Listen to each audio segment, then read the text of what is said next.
Hey crafters, welcome to my channel. I'm Jen. I hope everyone is doing well. Sorry for not posting last week. I was out sick with whatever was going around campus. So I filmed this video 2 weeks ago and it is a bit different than what I had planned. Initially my goal was to show a couple of ways to use old dies differently by using this die from Spellbinders October 2023 Small Die of the Month Club. But after the second card came together so quickly, I just kept going and ended up creating 9 cards, 5 of which only required using 4 dies.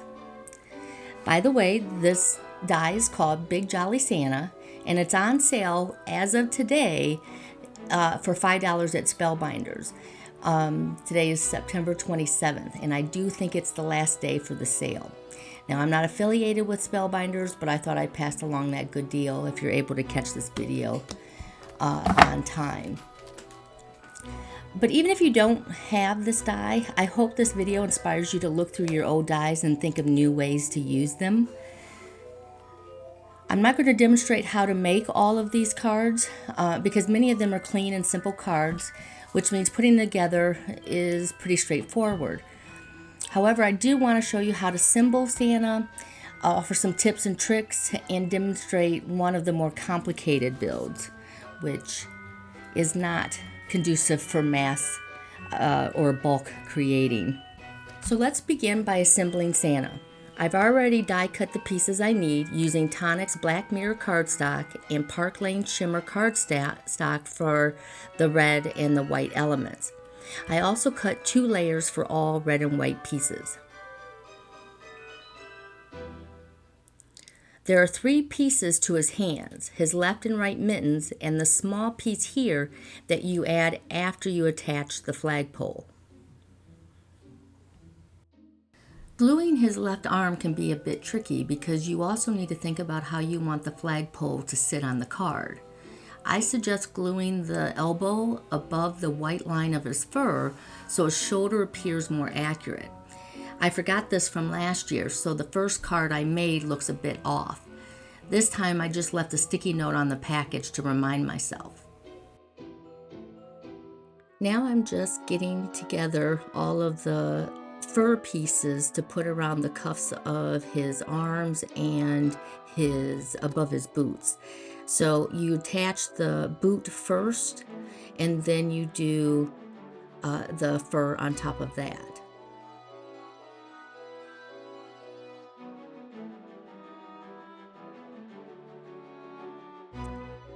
Now, the last part of the assembly is the head, and this requires 4 dies. And it was in that second card that I realized where I used just his head, how quickly I could assemble all of the elements. And with this, I also made it a little bit more complicated because I did a lot of stacking. So I stacked his eyebrows, I stacked his mustache, his beard, the rim of his hat was stacked, so was the ball on the end. So all of those are certainly time consuming, so you could simplify this even further by just using 1 layer. By the way, I'm using a paint tray to store my dies in to keep them separated. I learned this trick from Kathy Zilski. She's certainly given me a couple tips to use things that I already have around the house. And this is definitely one that's come in handy.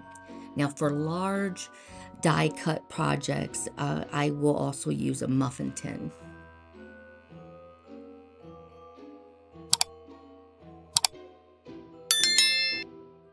Because I used foam tape to prop up his right arm, I needed to add foam tape behind his beard and the rest of his head in order to get it to sit flat.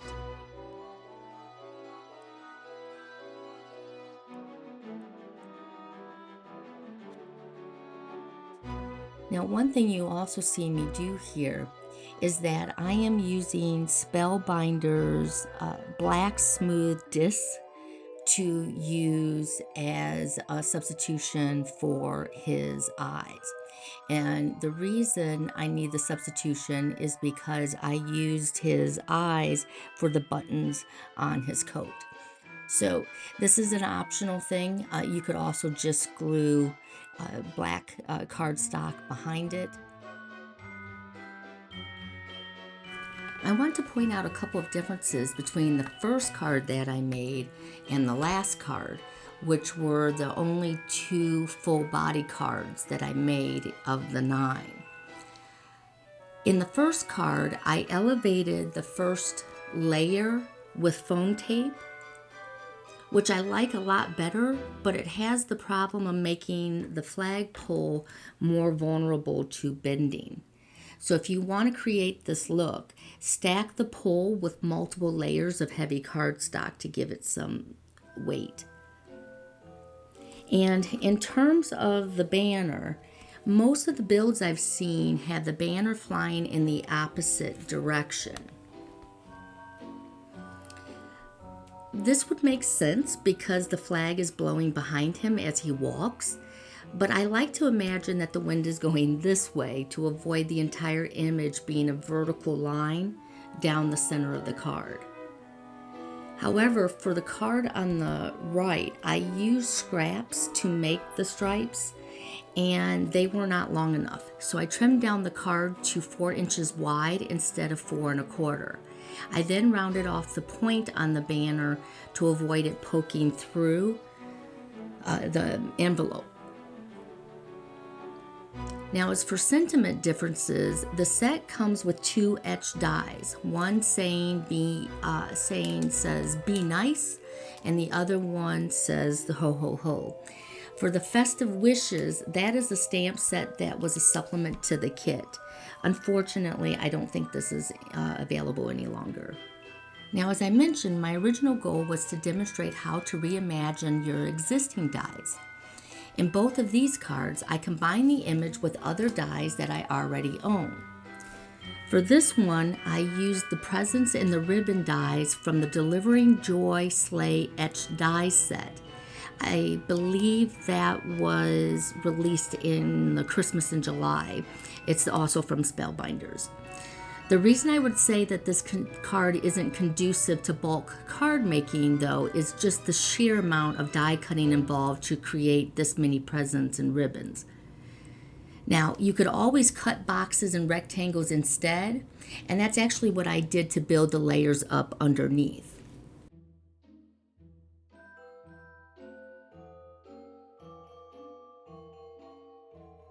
The next card also combines another die. This time it's the Candy Canes and Holly die set from Spellbinders. It was the making of this card when I realized that using just Santa's head created a lot of opportunities for quick card making.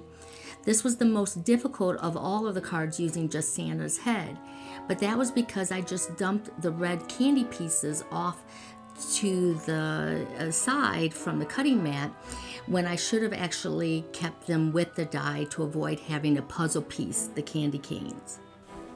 Okay, here are the 5 remaining cards, all using just Santa's head as the primary focal point.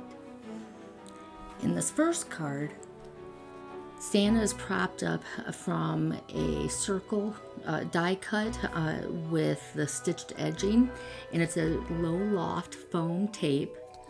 And the embossing folder is from Simon Says Stamp called Dottie, and the etched die here, the sentiment is from Spellbinders. Now, I think connecting Santa to the sentiment offers a lot of possibilities based on the shape and size of the sentiments used.